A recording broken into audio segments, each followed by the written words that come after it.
C'est une devise qu'on préfère, évidemment.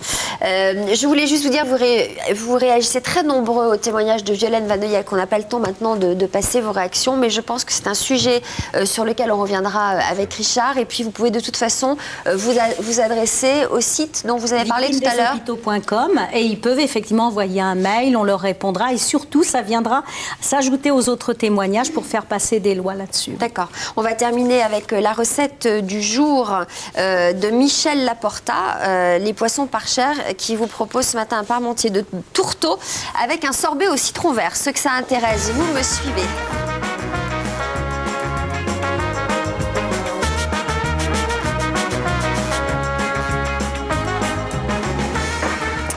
Alors, l'idée, c'est de cuisiner des recettes originales avec des poissons accessibles. Le tourteau, c'est quand même pas donné, donc vous proposez peut-être de remplacer par du surimi. Du thon. Ou du thon. Du thon aussi, du thon du surimi. Voilà. Mais je pense que maintenant, on arrive à trouver des bons produits quand même frais qui sont quand même plus accessibles. Alors, on fait donc, pour commencer cette recette, une petite vinaigrette. Alors, je utilise de l'huile de noix. Je mets un petit peu de sel, donc un petit peu de poivre. Et je vais mettre des noix que j'ai écrasées au couteau, tout simplement, avec un petit couteau.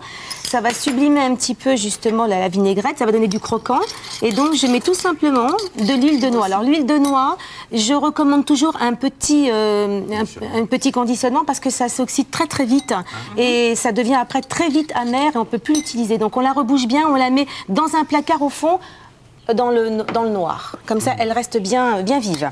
Voilà. Alors, on va rajouter un petit peu de poire que j'ai émincé en tout petits dés, parce que le poire et la poire et la noix, ça se marie très, très bien ensemble. Donc, on va rajouter un petit peu de douceur. Donc, ça s'oxyde, vous dites, à l'abri de la lumière. Voilà, exactement. Alors, donc, de la poire, l'huile de noix. Ça, c'est de la ricotta. Oui, alors, ici, j'ai entre la poire et le fromage. Voilà, exactement. Tout ça, ça va se mélanger. Alors, ici, j'ai mélangé... Mais vous n'êtes pas obligé de faire des jeux de mots, non, vous savez changer. Je suis séduit par la salière. Je trouve elle est patente, la salière. Le poivrier. Ah, c'est bon. Oui. Vous avez mis du sel. Oui.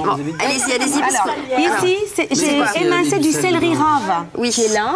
Avec de la ciboulette.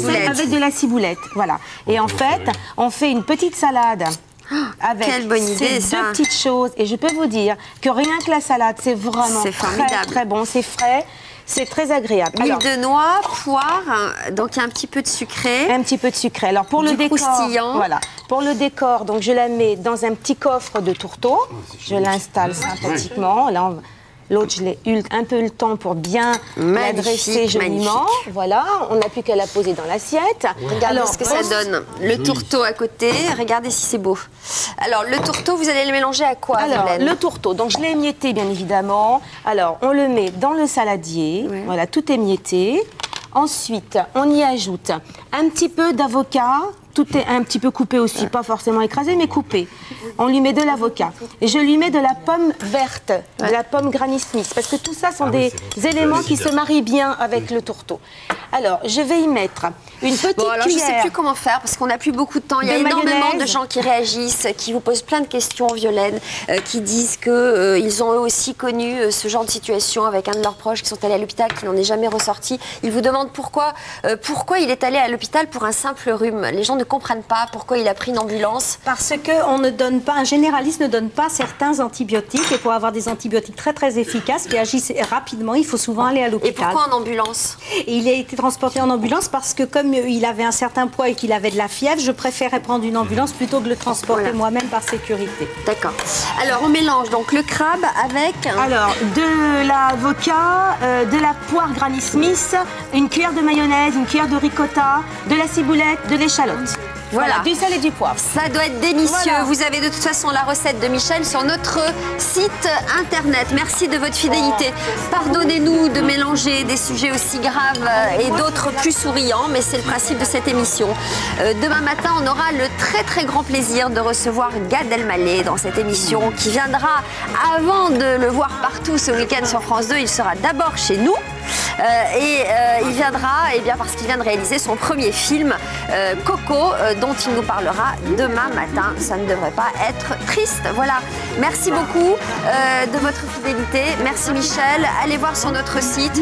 Et merci Violaine d'être venue nous voir. Votre livre s'appelle Homicide aux éditions Alphée. Alphée. Voilà, merci beaucoup. Très bonne journée. Thierry Beccaro dans un instant.